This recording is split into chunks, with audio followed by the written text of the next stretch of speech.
제 오늘 말씀은 이제 이삭과 야곱과 에서가 축복받는 장면인데 이제 이스라엘 민족의 어떤 태동이라고 볼 수 있죠. 자, 이삭이 나이가 많아 눈이 어두워 잘 보지 못하더니 그렇습니다.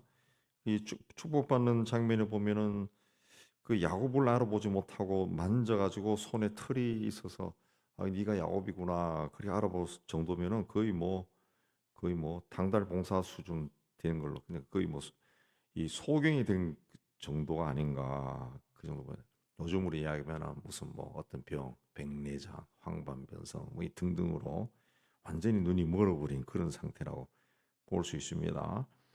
저 이삭이 그렇게 해서 마지막에 이제 자기 세상을 떠날 때가 되어 가니까 2절에 언제 죽을지도 모르니까 이제 아들들에게 이제 축복을 해주고 싶어서 전통대로 맏아들에게 축복해주기 위해서 이제 에서를 부른 겁니다. 그래서 들에 나가 나를 위해 사냥해서 내가 즐기는 별미를 가져오면은 내가 죽기 전에 마음껏 너에게 축복하겠다. 그랬습니다. 사냥을 해와라. 그러니까 이삭은 절대로 잘못된 일을 한 것이 아닙니다. 당연히 맏아들에게 기업이 물러간다 그렇게 생각했기 때문에 에서에게 그렇게 이야기하고 에서가 사냥을 나가요. 그 사냥 이 5절에 사냥을 하러 갔다는 거죠. 그 사냥한다는 것은 이제 뭐 옛날이나 지금이나 뭐 앞에 가서 그냥 뚝딱 하면은 뭐 짐승을 잡는 것이 아니라 며칠이 걸릴 수 있고 몇 달이 걸릴 수도 있는 거예요. 근데 아버지가 좋아하는 짐승을 잡아서 가겠다. 그 에서의 마음이 굉장히 훌륭한 거죠. 그래서 굉장히 오랜 세월이 걸릴 수 있습니다. 근데 상대적으로 야곱은 그 리브가가 아들에게 염소 떼에 가서 좋은 염소 새끼 2마리를 가져와라. 그래서 염소 떼는 어디 있습니까? 집 앞에 있겠죠. 예. 예. 그러니까 야곱은 그야말로 그 손 안 대고 코 푸는 그런 식이 되어버린 거죠. 되어버린. 자, 그렇게 해서 이제 야곱이 이제 축복을 받는데 자, 오늘 말씀에 나타난 그 에서는 어떤 성격이냐 하면은 굉장히 그 현실 중심적이에요. 현실 중심적이고 또 현세적인 만족을 추구하는 사람이고 달리 하면은 요즘으로 이해하면은 실용적인 사람이죠. 실용적인 사람. 자기 편의적인 사람. 뭐 나쁜 사람은 아니에요. 그래서 이 창세기 27장이 어떻게 시작하는가 하면은 26장 34절부터 사실 시작하는 겁니다. 에서가 40세 해족 속의 딸들 2명을 아내로 맞이해서 이삭과 리브가의 근심이 되었다. 이걸로 이제 시작하는 거예요. 27장이. 그 27장 마지막이 또 어떻게 시작합니까? 마지막이 어떻게 끝납니까? 46장에 리브가가 이삭에게 내가 햇사람의 딸들로 말미암아 내 삶이 싫어졌는데 야곱도 그렇게 되면은 내 삶이 무슨 재미가 있겠냐 그 이야기합니다. 예. 에서는 해족 속의 그 여인들의 그 아름다움으로 이제 아내를 삼았는데 이 야곱마저 그렇게 하면은 내가 무슨 인생의 재미가 있겠냐? 그 믿음의 사람, 같은 믿음을 나눌 수 있는 그런 사람을 택했으면 좋겠다. 그래서 자기가 그런 일을 했노라. 그렇게 이제 이야기를 하는 겁니다. 예. 자, 이삭은 그 장자의 축복, 뭐 에서의 성격이 어떠하고 뭐 에서가 어떠했든 뭐 상관없이 장자에 내려가는 축복을 하기를 원했던 겁니다. 그래서 에서가 그 장자고 또 그 말씀에 보면은 자기가 좋아하는 아들이에요. 아들이. 그러니까 아마도 아버지는 이 에서가 그 남성적인 성격이기 때문에 그를 좋아하고 아, 이 녀석 같으면 우리 집안을 세울 수 있겠구나. 예, 그렇게 생각한 겁니다. 그래서 뭐 그 야곱 에서와 야곱이 태어날 때 뭐 큰 자가 그 작은 자를 섬기고 이런 말씀을 들었잖아요. 그게 마음이 있었지만은 그래도 이 장자니까 예인대 해줘야 되겠다 그런 생각을 하게 된 겁니다. 예. 근데 그렇게 한 것에 대해서 에서의 이삭의 그런 생각을 하나님께서 저지를 합니다. 어떻게 저지하느냐? 어머니 리브가가 이삭이 에서에게 말할 때 5절에 들었다 그랬습니다. 리브가가 듣게 리브가가 듣고 하나의 어떤 그 모략을 생각하는 거죠. 예, 생각하죠. 어머니는 하나님께서 하신 말씀을 마음에 듣고 들은 거죠. 마음에 품은 거죠. 마음에 품은 거예요. 그래서 큰 자가 작은 자를 섬길 것이다. 이걸 다 생각한 거죠. 그 신약에 가면은 그 천사가 와서 마리아에게 너에게서 그 성경으로 잉태돼서 아이가 태어날 거다 했을 때 마리아는 그 모든 것을 마음에 담았다 그랬어요. 어머니는 담는다. 어머니는 아버지는 뭐 그러려고 하고 그래도 장자지 뭐 이렇게 하지만 엄마는 안 그랬다는 거죠. 그래서 이게 아닌데 해서 또 자기가 봤을 때는 뭐 에서는 요즘 어머니로 생각하면 에서는 가만히 둬도 자기 인생 개척할 수가 있을 것 같고 돈도 벌 수 있을 것 같고 잘 될 것 같아. 근데 요셉은 그렇지 않을 것 같아. 야곱은 그렇지 않을 것 같아요. 야곱은. 그래서 이 야곱은 그래도 얘도 복을 받아야 되는데 어, 그래 저 녀석이 먹고 살 건데 엄마는 그렇게 생각한 거죠. 뭐 하나님의 예언도 있고 그래서 에서로 분장시켜서 복을 받게 한 겁니다. 그래서 아버지가 이삭이 아들에게 복을 줍니다. 복을 주는데 28구절에 보면은 생명이 풍성한 가나안을 기업으로 소유하고 열국의 모든 형제의 주가 되고 천하 만민을 이어주는 복의 통로가 된다. 그래서 하나님의 기업을 잇는 자가 된 겁니다. 예. 그래서 누구든지 그를 저주하는 자는 저주받고 축복하는 자는 축복받고 그를 대항하면은 하나님께 대항하는 것이고 그에게 굴복하는 것은 하나님께 굴복하는 것이고 예, 하나님의 언약의 상속자가 된다. 그런 복을 받습니다. 예. 근데 이삭은 이 야곱에게 축복할 때 그 야곱에게 축복한 게 아니라 장자에게 축복한 게 장자. 야곱이 에서인 줄 알고 축복을 한 겁니다. 그래 장자의 축복이 내려간 거죠. 장자의 축복이. 아버지는 아들에게 손을 얹고 기도할 때 그 장자의 축복을 한 겁니다. 장자의 축복. 예, 장자의 축복. 예. 그래서 복을 받기를 마쳤을 때, 복 내리기를 마쳤을 때 30절에 그 야곱이 나가자마자 형이 사냥하여 돌아와서 자랑스럽게 아버지가 좋아하는 짐승을 잡았어요. 내가 이제 요리해서 바칠 테니까 나에게 복을 주세요. 그렇게 이야기하니까 33절에 보면은 이삭이 심히 크게 떨었다. 심히 크게 떨었다.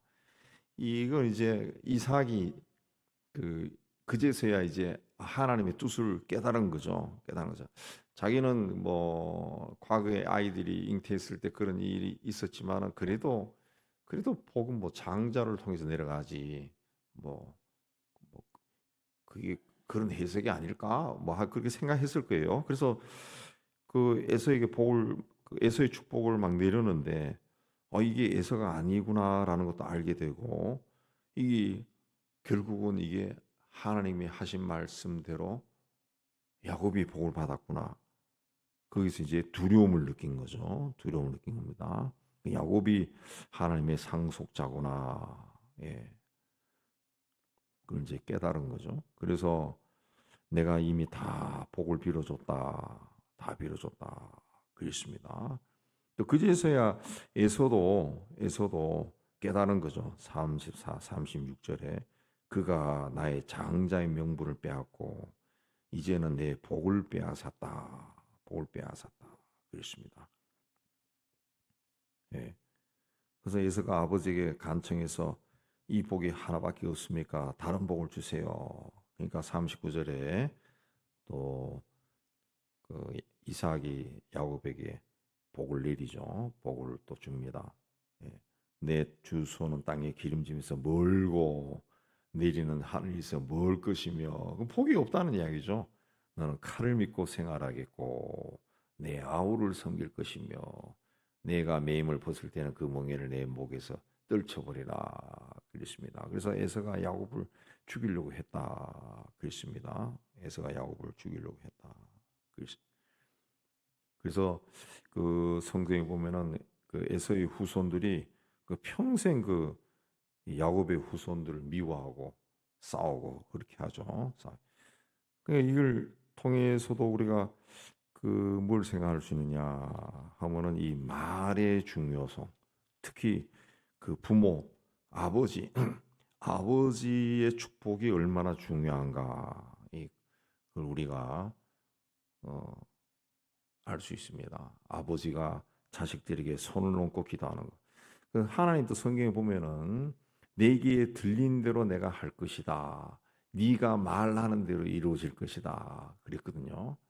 이 말을 특히 자식들에게 말을 그 농담으로도 그런 말을 하면 안 된다고. 뭐 농담 뭐, 뭐 결혼 못한 애가 있으면은 아이고 요새 혼자 사는 게 더 좋아. 뭐 이렇게 그런 말 하면 안 된다. 하나님의 복을 빌어줘요. 복을 빌어 계속 복 빌어주고 하나님의 은혜가 있을 거야. 뜻이 있을 거야. 기도하자. 계속 그렇게 해 나가야지. 말대로 된다. 말대로. 그리고 아버지의 이제 에서가 깨달은 거죠. 이 물질이 아니구나. 에서도 나중에 깨달은 거예요. 아, 이게 복이 와야 되는데 그 말이잖아요. 말. 그 말인데 왜 굳이 말 들으면서 뭐 그래요? 그러면 전성 막 가져가라 그래. 나는 내 혼자 열심히 살면 되지 뭐. 이게 아니라고. 예. 물론 이게 고대 시대지만은 말이 중요한 거죠. 말, 축복이 중요한 거고. 예. 그래서 우리는 말을 잘 사용해야 되고 특히 자식들에게는 말을 참 잘해야 된다. 말을 참. 근데 우리 사회가 이 말을 함부로 하는 사회예요. 말을 막 함부로 한다. 자기가 조금만 다르면 막 저주를 퍼붓고 그런 사회예요. 그러니까 계속 그런 식으로 살면은 이 사회가 소망이 없어집니다. 그러니까 하나님의 어떤 막 저주는 하나님이 그 뭐 우리가 저주한다 해서 하나님이 막 그래 갖고 그 다음에는 막 저주를 막 하나님 막 뿌리고 다니고 막 때리고 죽이고 막 그거 안 해요. 인간이 저주하면은 사탄이 사탕을 물듯이 딱 묻고 그걸 가지고 사탄이 막 이 활개를 치는 거지. 하나님은 저주하고 그런 거 안 해요. 하나님은 절대로 하나님 우리에게 상처 주고 우리 인생을 비웃고 약 올리고 조롱하고 하나님은 그런 일을 하지 않습니다. 하나님은 죄가 싫어가지고 독생자를 십자가에 못 박아 죽일 정도인데 왜 하나님이 그런 짓을 해요? 근데 우리가 그렇게 생각한다고 생각. 예. 내가 뭐 죄를 져가지고 이렇게 일이 안 풀릴까? 인생이 이렇게 쪼그라들었을까? 그건 하나님이 한 게 아니라 하나님이 한 게 아니라 내가 죄를 지은 거지. 내가 죄를 지으니까 내가 지은 죄를 타고 악한 영이 기 들어와서 인생을 막 흩어버리는 거죠. 그래서 성경에서 내내 이해하는 것이 그 원인이 뭔지 찾으라는 거지. 찾아가서 구약이 다 그거 아니에요. 네가 이렇게 했지 않냐? 자꾸 가르쳐 주는 거라고. 예. 근데 우리가 언제 그랬어요? 막 그러죠. 성경에. 우리 그렇게 한 적이 없는데. 근데 하나님은 네가 그랬다. 계속 이해하죠. 그걸 이제 깨닫는 것도 중요한 건데 깨닫지 못한 거죠. 그러니까 벌 받는 사람들은 깨닫지 못한 거예요. 깨닫지 못한 소돔과 고모라 망한 것도 깨닫지 못하잖아요. 끝까지 죽는 순간까지도 시집가고 장가가고 먹고 마셨다 그랬잖아요. 그거는 깨닫지를 못한다는 거죠. 깨닫지를 못했다. 그렇게 해서 이제 그 이삭이 야곱에게 축복을 내리고 에서는 거기서 제외되고 그렇게 해요. 근데 그러니까 어떻게 보면은 그 제일 우리식으로 얍삽한 사람이 누구냐? 리브가 하고 야곱이죠. 남편을 속이고 아버지를 속였다는 거지. 에서는 그냥 충직한 사람이야. 충직한 사람. 아버지를 기쁘게 해 주려고 멀리 가서 며칠 동안 사냥을 해서 야, 이거는 이 산돼지는 산돼지를 없어. 이 산돼지는 우리 아버지가 제일 좋아하는 고기구나. 그래서 막 굉장히 기뻐가지고 종들과 함께 막 돌아왔을 겁니다. 이제 그래가지고 요리해가지고 막 바치려고 우리 아버지가 얼마나 좋아할까. 에서는 그런 사람이라 그런 사람. 근데 야곱은 얍삽하게 집 앞에 가서 염소 새끼 중에서 잡아가지고 그 갖다 바치고 엄마가 늘 요리하니까 엄마가 비슷하게 요리하고 지가 요리한 것도 아니고 엄마 마마보이죠. 마마보이. 엄마가 요리한 거 갖다 바치고 복 받으려 하고. 근데 이 성경은 이 인간의 가진 도덕 윤리에 초점을 맞추지 않습니다. 인간에게 초점을 맞추지 않아요. 성경은 항상 하나님께 초점이 있다. 예. 인간이 어떻게 사느냐 이건 성경에는 관심이 없어요. 이 사람이 하나님 앞에 그럼에도 불구하고 어떻게 섰느냐, 이게 중요한 거지. 그래서 다윗 같은 사람, 아브라함 같은 사람, 모세 같은 사람도 인간적인 면모를 보면 얼마나 그 사람들이 그 좀 그럽니까? 그뭐 아브라함이나 모세나 뭐 이런 사람들 그 뒤집어서 보면은 굉장히 그 좀 비열한 면들이 많이 나온다고. 예. 우리가 다 성경에 이제 쭉 되어 있는 믿음의 조상 이렇게 하지만 비열한 게 굉장히 많아요. 사람들 막 죽이고 뭐 이런 거 많다고. 예. 부하들을 막 학대하고 이런 것도 나오는데 성경은 그런 게 관심 없어요. 성경은 초점이 하나님이 어떻게 하셨느냐. 하나님이 어떻게 그 뜻을 나타내시고 하나님의 뜻을 세상 속에서 인간들을 통해서 이루어 가시느냐. 그거 또 인간이 어떻게 하나님의 그 역사를 알고 그 역사에 참여해서 하나님의 뜻을 이루어 가느냐. 그 하나님이 주는 약속의 자손이 되고 하나님이 주는 복을 받느냐. 성경은 항상 초점이 거기 있다는 거죠. 그리고 거기서 누가 벗어났느냐? 누가 벗어났냐? 성경은 거기에 항상 초점이 있어요. 초점이 있어요. 그 에서도 나중에 깨달았지만은 내 복을 가져갔다고 막 울면서 이야기하지만은 음. 에서는 굉장히 그 인간적으로 봤을 때 굉장히 좋은 사람이지만은 하나님이 주신 그 상속권도 굉장히 그 우습게 뭐 동생이 달라니까 그리고 네 가져가 그리고 그 스튜 나줘 그런 식으로 처리했다는 거죠. 그런 식으로. 예. 그러니까 하나님 앞에서는 그래서 굉장히 조심해야 돼. 그냥 하나님 앞에 가면 조심하겠죠. 근데 하나님 앞이 어디입니까? 항상이지 뭐 항상 우리 삶이 하나님 앞에 있는 거죠. 그러니까 항상 조심해야 되는 거죠. 항상 말 조심하고 항상 하나님 보고 계신다 생각하고 예. 그 에서가 그걸 못한 거죠. 못해서 그 복을 상속받지 못한 겁니다. 그 사람이 좋지만은 에서의 에게서는 어떤 잘못된 것을 따지기가 참 어렵죠. 장자권을 뭐 동생에게 팔았다나 뭐 죽한 것을 팔았다 그거지만은 그 외에는 야곱보다 훨씬 훌륭해요. 훌륭해요. 예. 근데 중요한 것은 그걸 이야기하는 것이 아니라 이 야곱이 나쁜 놈이네. 그거 이야기하는 것이 아니라 하나님이 어떻게 하나님의 뜻을 이루어갔냐. 어떤 방법으로. 그리고 그 하나님의 뜻을 누가 소중하게 여겼느냐. 이게 보는 거죠. 이게. 그래서 다윗 같은 사람도 자기 잘못했지만은 선지자 나단이 와서 막 당신이 잘못했다 그랬을 때 거기서 하나님 생각하는 거죠. 막 꼬꾸라져서 아유 내가 잘못했구나. 큰일 났네. 내가 죽겠네. 하고 막 울면서 회개하고 막 그러잖아요. 그러죠. 근데 보통 그 김정은이 같으면 아마 그 이야기하면 이 자식이 그러면서 총으로 쏴볼 거예요. 사람이 다른 거죠. 사람이 하나님을 생각하면서 하나님 생각. 예. 그런 사람을 통해 가지고 하나님의 뜻이 이루어지는 거죠. 하나님의 뜻이 이루어지는. 우리나라 그런 면에서 정치도 보면은 누구를 통해서 이루어지느냐 보면은 명약 관화합니다. 그리고 이 나라가 어떻게 갈 건가 이것도 막 눈에 막 보여요. 보여. 예. 하나님이 없는 나라가 돼. 없는 나라 아니에요. 예.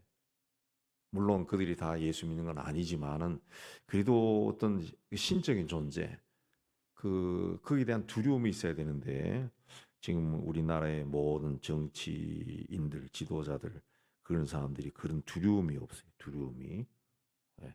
그 두려움이 없어요. 예수 믿는 사람들도 꽤 많을 건데 그런 두려움이 없어요. 그냥 정파의 이익에 따라서 막 나간다고. 그러니까 우리가 영적으로 보면은 이 나라가 굉장히 불안한 거예요. 불안하고 위험한 거예요. 위험한. 네. 뭐 북한이 뭐 저쪽으로 데려간다 그런 말 때문에 굉장히 위험해 보이네. 위험해. 예.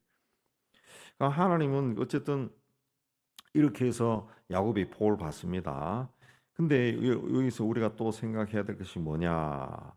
그럼 이삭과 야곱과 에서와 리브가 이 사람들이 그 막 서로 얽히고 설켜 가지고 복을 받고 뭐 울고 뭐 난리가 나고 이렇게 했는데 그러면 어떻게 되느냐? 이 죄에 대한 대가는 또 치르는 거예요. 죄에 대한 대가. 이삭은 어쨌든 그 장자에게 축복을 하나님을 생각하지 않고 무조건 장자에게 복을 주려고 했다가 이 큰 실수를 하고 굉장히 두려워했다는 거죠. 33절에 크게 떨었다. 그제서야 이제 이게 하나님이 이렇게 하시는구나. 굉장히 무서워했다는 거죠. 예. 에서는 장자권을 경홀히 하고 또 눈에 보이는 욕심 때문에 행했던 그 일의 대가로 아버지로부터 장자의 축복을 받지 못해. 또 어머니 리브가는 이 야곱에게 장자의 축복을 받기 위해 가지고 이 아주 간교한 짓을 행하죠. 예. 그래가지고 결국 리브가는 어떻게 됩니까? 어제 아들을 멀리 있는 자기 친정으로 보내죠. 도망치게 하는데 리브가는 이후에 죽을 때까지 이 아들을 못 봐요. 예, 굉장히 괴로워했었겠죠. 그리고 아마 죽을 때까지 에서의 눈치를 봤을지도 몰라요. 에서의. 예. 엄마가 그랬다는 다 알게 되겠죠. 에서의 눈치 보면 살았어요. 야곱은 또 그 부모 곁을 떠나가지고 먼 나라 외삼촌 집에 가서 여러분 아시다시피 한 20여 년 동안 굉장히 가난하고 두려워하고 나중에 가족들하고 데리고 오면서도 형인데 죽을까봐 이 두려워가지고 강도 못 건너고 굉장히 저 심리적으로 불안한 생활, 고통스러운 생활을 보낸다고요. 그러니까 하나님은 그 인간이 그 하나님을 어떻게 했든 간에 그 하나님의 사람이건 아니건 간에 죄에 대해서는 반드시 심판을 하시다. 심판. 내가 하나님의 약속의 상속자가 되고 하나님의 어떤 복을 받았다 할지라도 내가 저지른 죄는 죄값을 치릅니다. 그래가지고 막 심판을 받고 막 지옥으로 떨어지고 그런 건 아니지만은 이 현실 속에서 살 때도 죄값을 치는 자기 잘못을 한 거죠. 이제 그 쉽게 이해하면 그게 이제 심는 대로 거둔 거예요. 내가 그 뭐 30대 40대 예수를 인격적으로 만나고 막 하나님 막 너무 좋고 정말 하나님이 살아계시구나 막 다 깨달았고 막 세상을 소유 안 갖고 뭐 이제는 뭐 모든 것에 만족하고 부족함이 없이 그렇게 살 수 있어요. 그러나 내가 10대 때 공부 안 한 거는 남아 있는 거예요. 10대 때 평생 남아서 가는 거예요. 10대 때 공부 안 한 거, 20대 때 노력 안 한 거, 뭐 회사 이것저것 계속 옮겨 다니고 교만 떨었던 거, 거기에 대한 죄값은 치르는 거지. 예. 그까지 하나님이 과거까지 뒤집어 가지고 오케이 하면서 막 페인트칠 하듯이 다 해가지고 하는 그런 거 아니라고. 예. 그래서 돌아보면서 또 어느 시점에 예수 믿었을 때 성령으로 충만했을 때 과거에 내가 예수 믿기 전에 또 예수를 인격적으로 만나기 전에 그 저질렀던 그런 생각들이 막 난다고. 죄들이 생각. 그럼 평생 그 성령께서 생각나게 할 때마다 뭐 하나님 다 용서해 주신 거예요. 내가 고백하는 거죠. 고백해야 용서가 되는 거죠. 고백해야 됩니다. 그렇게 해서 내 과거에 내 심령 속에 쌓여 있던 이 죄들이 이제 자꾸 이제 하나씩 벗겨지는 거죠. 다 벗겨져요. 그렇게 해서 다 벗겨지면은 늘 말씀드리지만 죄는 독생자를 십자가에 못 박을 정도로 싫어해요. 하나님이 이 죄가 다 벗겨져야 하나님의 그 임재가 점점 커지는 거예요. 개인에게서 하나님 임재가 점점 커지고 그렇게 하면은 예수님 말씀하신 것처럼 내가 너희 안에 너희가 내 안에 예수님이 우리 안에서 충만하게 거하는 거지. 그러면은 기도하는 대로 이루어지고 그야말로 날마다 생활이 구름 위를 걷는 것 같은 그런 신비로운 것도 경험할 수 있다. 그걸 씻어놔야죠. 그래서 그 성경에서 계속 강조하는 것이 구약이나 신약에서 강조하는 것이 뭡니까? 회개죠, 회개. 예수께서 사역하면서 외쳤던 것이 회개야, 회개. 예수께서 부활 승천하신 후에 제자들이 사역하면서 외쳤던 것도 회개하라. 회개입니다. 회개. 회개는 아이고 내가 죄를 지었구나 깨닫는 것이 아니라 돌이킨다 그랬어요. 깨닫고 그 다음부터 하지 않는 거. 우리 한국 교회들이 뭐 강화문에서 모여가지고 뭐도 하고 하는데 그걸 잘해요. 해야 된다고 생각하는데 당연히 해야 되는데 중요한 것은 그래 하고 난 다음에 그 회개는 해요. 회개는 막 잘못했으면 뭐 쥐약 하고 하는데 돌이키는 게 없어. 돌이키는 게. 그러면 지가 지금까지 했던 거에서 돌이켜가지고 이렇게 살아 저쪽으로 가야 되는데 그쪽은 안 가요. 그쪽은 왜? 지금까지 계속 걷던 길이 이 길이야. 이 길. 여기에 내게 다 있는 거예요. 근데 저쪽 길로 가려 그러면 이걸 치워야 되는데 이건 못 치우는 거야. 어, 그러니까 이 죄가 자꾸 쌓이는 거예요. 쌓이고 이 사회가 변화가 없는 거지. 바뀌지 않는 거지. 바뀌지 않아. 그냥 계속 그 길로 가는 겁니다. 네, 앞으로 또 이제 조금 더 지나면 더 심해질 겁니다. 세상이 막 더 심해질. 예. 그게 이제 어저께도 누가 전화해서 어떻게 생각해서 해서 같이 전화로 한참 토론도 해봤는데 절대로 이제 세상이 나아지지 않아요. 점점 심해질 겁니다. 점점 죄의 세력이 점점 악해지고 점점 심해지고 왜? 예수님이 오실 때가 되어가잖아요. 예수님이. 그럼 악한 영이 그걸 아는데 악한 영이 가만히 있겠냐는 거죠. 굉장히 혼란스러워지고 이거 뭐 저도 들었지만은 이제 젊은 세대나 젊은 그 목회자들 신학생들 가운데는 이제 그 이제 동성애라든가 성차별 뭐 이런 거 성소수자에 대해서 굉장히 그 마음이 열려 있다는 그 마음이 열려 있다는 것은 그 좋게 표현한 거고 마음이 열려 있는 게 아니라 잘못된 방향으로 가는 거죠. 예. 그런 사람들이 점점 많아지고 있다 그래요. 누구는 그래도만 50%가 넘는데요. 60%. 예. 그럼 이게 어느 순간 되면은 교회 안에 동성애 허락한다는 거지. 그리고 그 하는 사역하는 목회자 나와요. 그 사역하는 목회자는 벌써 있어요. 벌써 있습니다. 그러면 이제 나중에 그야말로 동성애는 죄입니다. 그렇게 말하면은 돌맞죠. 그 말 못하는 거지. 예. 미국처럼 점점 변해가는 거죠. 그렇게 하는 거죠. 예. 그 이상한 사회가 돼간다. 이상한 사회. 그게 이제 점점 심해질 겁니다. 그래서 믿음은 뭐냐? 하나님이 이 길이다 했으면 그 길로 가는 거예요. 끝까지 가는 게 믿음입니다. 믿음. 예. 우리가 오늘 말씀 다 깊이 묵상하면서 왜 리브가가 마지막에 이 햇사람의 딸들로 싫어했을까? 내 삶이 무슨 재미가 있을까? 그 우리 세상이 만약에 그렇게 그 세속적으로 변해간다. 기독교 신앙이 그 세속화 아주 심해진다. 그러면 여러분의 삶이 재미가 있겠어요? 재미가 없다고. 신앙생활도 재미가 없어요. 예. 그러나 또 하나님의 역사는 그들 가운데서 이루어지겠죠. 주님이 주께서 오실 것이고 또 반대 세력 그렇게 될수록 더 성서적으로 또 그 중세대 종교가 일어난 것처럼 그렇게 하려고 하는 사람들도 점점 많아지고 그 신앙적으로 굉장히 강해져요. 예. 종교육 때 제침례파, 메노나이트 뭐 이런 것처럼 여러분 많이 들었던 아미시 공동체처럼 그 우리나라도 더 이제 근본적인 나쁜 것은 아니고 성경의 원리와 가르침을 그대로 믿자 이런 사람들이 점점 나온다. 우리 시대를 바라보며 하나님 앞에 자신을 세우기 위해 더 열심을 내는 여러분 되시기를 주의 이름으로 축복합니다.